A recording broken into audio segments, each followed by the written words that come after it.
दो। सुनो ये भतार तनी धीरे धीरे घुसे दो। मजा बेसी हमरो के मन भर चुसे दो।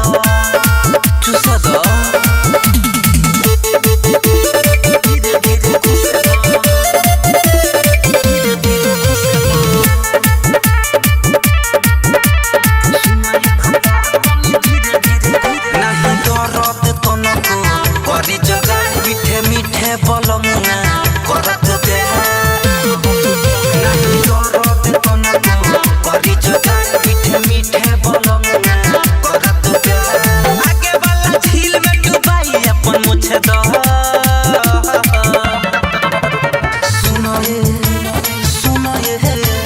सुनो ये भतार तनी धीरे धीरे घुसे दो। राजा राजा तनी हमरो के मन भर चुसे दो।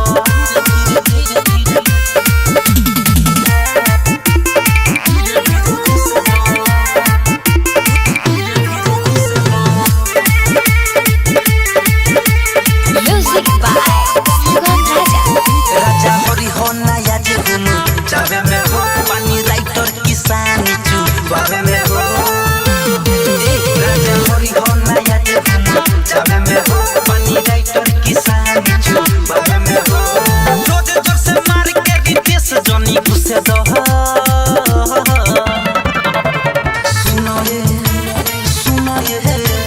सुनो ये भतार तनी धीरे धीरे घुसे दो। राजा राजा तनी हमरो के मन भर चुसे दो।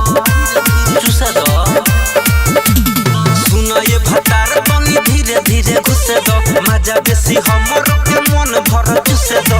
चार धक्के मारो ना जनानी के रुसे दो।